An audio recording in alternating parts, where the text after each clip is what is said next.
ఆంధ్రప్రదేశ్ రాజధాని అమరావతి నిర్మాణ పనులు ఊపందుకోవడంతో రియల్ వెంచర్లు భారీగా పుట్టుకొస్తున్నాయి.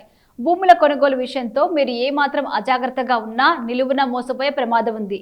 ఏపీ రాజధాని అమరావతిలో పనులు మరోసారి పట్టాలెక్కడంతో రియల్ ఎస్టేట్ పుంజుకుంటుంది.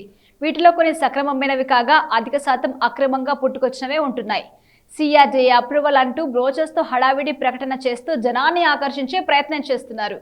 అయితే ఇక్కడ చాలా ప్రాంతాల్లో భారీ వర్షం కురిస్తే చాలు 2 నుంచి 3 అడుగుల లోతు నీళ్లు చేరుతుంది. అంతేకాకుండా వాగుల నుంచి వరద నీరు పొంగి ముంచెత్తుతుంటుంది. పొలాల్లో కూడా రోజుల తరబడి నీళ్లు చేరి పంటలు కూడా పూర్తిగా సరిగ్గా పండవు.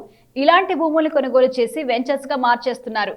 పల్నాడు జిల్లాలోని అమరావతి, పెదకూరుపాడుతో పాటు గుంటూరు జిల్లాలోని తాడికొండ మండలాల్లో వాగు ముంపు పరిధిలో 100 ఎకరాల్లో ఇలాంటి వెంచర్స్ వస్తున్నాయి. ఈ భూముల అసలు పరిస్థితి తెలియాలంటే వర్షాలు సమృద్ధిగా పడేటప్పుడు వెళ్లి పరిశీలించాలి. ఆ విషయం తెలియక వేసవి కాలంలో ఆ భూములను చూసి కొనుగోలుదారులు విక్రయాలు జరుపుతున్నారు. కాలువలు, వాగులు, వంకలు ఆక్రమించి వాటిని చదును చేసి వెంచర్స్ గా చేసేస్తున్నారు. దాంతో వర్షాలు వచ్చినప్పుడు ఆ నీరంతా వెళ్లే మార్గం లేక చుట్టుపక్కన పంట పొలాల్ని ముంచుతుంది. ఇలాంటి భూములు ఎక్కడెక్కడున్నాయో మీకు అవగాహన కోసం కొన్ని వివరాలు అందిస్తున్నాం. అమరావతి మండలంలోని అమరావతి, లింగాపురం, పెద్దమద్దూరు, నరుకుళ్లపాడు, ముత్తాయిగూడెం, యండ్రాయి, కర్లపూడి, లేమలి గ్రామాల్లో వాగు ముంపు ప్రాంతాల్లో వెంచర్స్ వెలిశాయి. లింగాపురంలో గత ప్రభుత్వం జగనన్న కాలనీలకు ప్లాట్లు కేటాయిస్తే ముంపు ప్రాంతం అనే కారణంగా లబ్ధిదారులు ఆసక్తి చూపించలేదు. దాంతో అవి కాస్త రద్దయ్యాయి. ఇప్పుడు అదే ప్రాంతంలో వెంచర్లు వేశారు.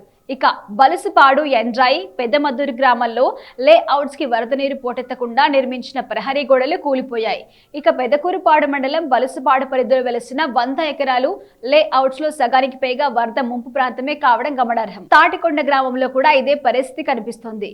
కొండవీడి వాగు వెంబటి వెంచర్స్ వేసి అమ్మేస్తున్నారు. ఇలా ముంపు ప్రాంతాల్లో వందలాది వెంచర్స్ వస్తున్నాయి. పూర్తిగా పరిశీలించకుండా ఇవి కొనుగోలు చేస్తే మోసపోతారు, జాగ్రత్త. అందుకే అమరావతి ప్రాంతంలో భూములు కొనే ముందు 1కి 2 సార్లు పరిశీలించుకుంటే చాలా మంచిది. క్షేత్రస్థాయిలో పరిశీలించకుండా బ్రోచర్స్ ప్రకటన చూసి కొనవద్దని సిఆర్డీఏ అధికారులు హెచ్చరిస్తున్నారు. లేదంటే నిలువున మునిగిపోయే ప్రమాదం ఉంది.